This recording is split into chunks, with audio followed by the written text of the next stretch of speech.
Hello बच्चों, आइए इस प्रश्न को देखते हैं। आमाशय एवं आंतीय पाचन को समझाइए। इस प्रश्न की जो मुख्य अवधारणा है, मुख्य अवधारणा वह है पाचन। यहाँ पर हम आमाशयी तथा आंतीय पाचन को देखेंगे। तो सबसे पहले यदि हम आमाशयी पाचन की बात करें तो आमाशय में पाचन की प्रक्रिया निम्न प्रकार से होती है। आमाशय में जठर ग्रंथियां पाई जाती हैं। आमाशय में जठर ग्रंथियां पाई जाती हैं और इन जठर ग्रंथियों में मुख्यतया 3 प्रकार की कोशिकाएं होती हैं। ग्रीवा कोशिकाएं जो होती हैं, यहाँ पर मुख्यतया 3 प्रकार की कोशिकाएं पाई जाती हैं। ग्रीवा कोशिकाएं जो होती हैं ये श्लेष्मा का स्रावण करती हैं, म्यूकस का स्रावण करती हैं। उसके अलावा यहाँ पर पेप्टिक या मुख्य कोशिकाएं पाई जाती हैं और भित्तीय या यहाँ पर भित्तीय कोशिकाएं पाई जाती हैं जो HCl, और यह HCl यहाँ पर हम लिखेंगे, यह ऐसी कोशिकाएं हैं जिनके द्वारा HCl का स्रावण किया जाता है। ये HCl व नेज कारक का स्रावण करती हैं। ये HCl व नेज कारक का स्रावण करती हैं।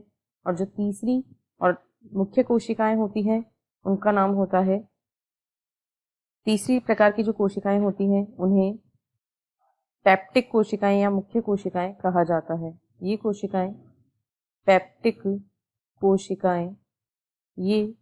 कोशिकाएं कहलाती हैं। और पेप्टिक कोशिकाएं जो होती हैं ये प्रो एंजाइम का स्रावण करती हैं। ये कोशिकाएं जो हैं ये प्रो एंजाइम का स्रावण करती हैं, जिसे पेप्सिनोजन कहा जाता है। इस प्रो एंजाइम को पेप्सिनोजन कहा जाता है। यहाँ पर जो पेप्सिनोजन बनता है, पेप्सिनोजन जो कि एक प्रो एंजाइम है, यह HCl की उपस्थिति में अपनी सक्रिय अवस्था पेप्सिन में परिवर्तित हो जाता है। यह पेप्सिन में परिवर्तित हो जाता है, जिसके द्वारा पेप्सिन एक मुख्य एंजाइम है। अब यदि आमाशय की पेशी दीवार की बात करें तो इसमें संकुचन होता है, जिसके कारण भोजन अम्लीय जठर रस में पूरी तरीके से मिल जाता है और यहाँ पर जो भोजन होता है उसे काइम कहा जाता है। यहाँ पर भोजन को काइम कहा जाता है।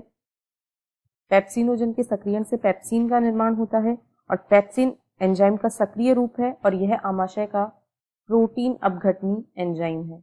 यह आमाशय का प्रोटीन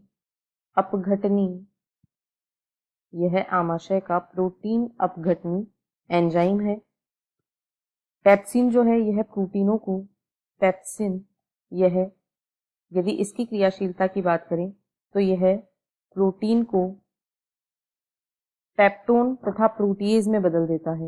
यह प्रोटीन को पेप्टोन व प्रोटीएज में परिवर्तित कर देता है और जठर रस में जो श्लेष्मा और बाइकार्बोनेट पाया जाता है यह उपकला स्तर का स्नेहन करता है और अत्यधिक सांद्रित HCl से इसका बचाव करता है। इसके अलावा जठर रस, यदि नवजातों के जठर रस की बात करें तो नवजातों में जो जठर रस होता है उसमें रेनिन नामक प्रोटीन अपघटनी एंजाइम होता है जो दूध का पाचन करने में सहायक है। रेनिन दूध का पाचन करने में सहायक है और यदि जठर ग्रंथियों की बात करें तो इनके द्वारा थोड़ी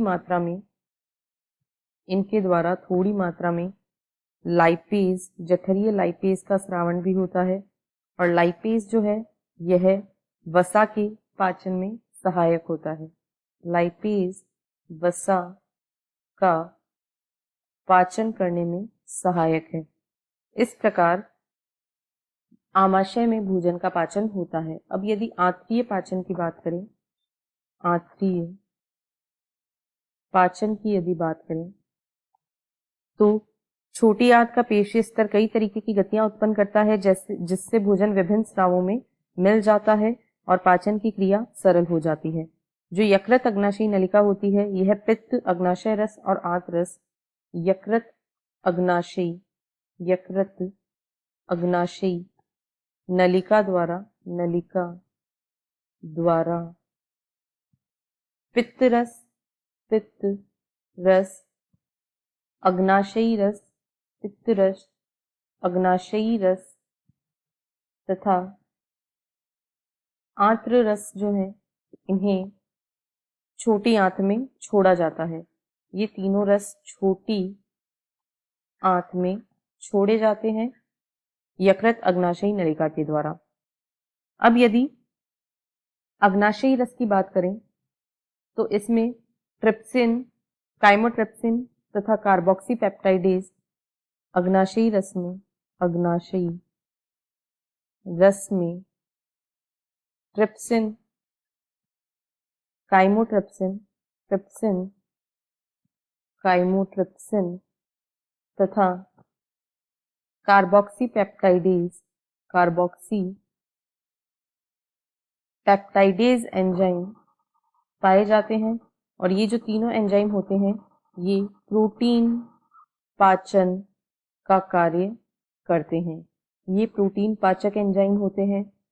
इसके अलावा यहाँ पर अल्फा अमाइलेज एंजाइम पाया जाता है जो स्टार्च का पाचन करता है। इसमें ही अल्फा एमाइलेज एंजाइम पाया जाता है जो कि स्टार्च का पाचन करता है। और इसके साथ यहाँ पर न्यूक्लियेजेस भी पाए जाते हैं। यहाँ पर न्यूक्लियेजेस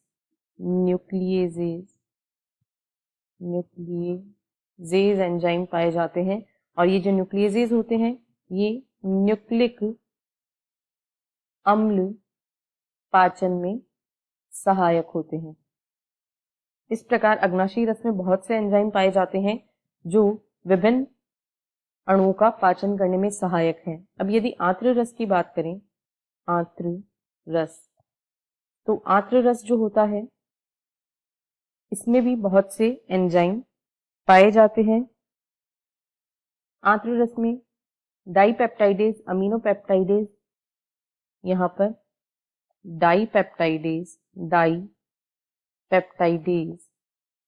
व अमीनोपेप्टाइडेज पाए जाते हैं। अमीनोपेप्टाइडेज जो कि पेप्टाइड्स का पाचन करके इन्हें अमीनो अम्लों में परिवर्तित करते हैं। ये पेप्टाइड्स को अमीनो अम्लों में, ये पेप्टाइड्स को अमीनो अम्लों में परिवर्तित करते हैं। इसके अलावा यहाँ पर माल्टेज एंजाइम पाया जाता है जो माल्टोज का पाचन करता है। यहाँ पर सुक्रेज एंजाइम पाया जाता है जो कि सुक्रोज का पाचन करता है। लैक्टेज एंजाइम यहाँ पर मिलता है जो कि लैक्टोज का पाचन करता है।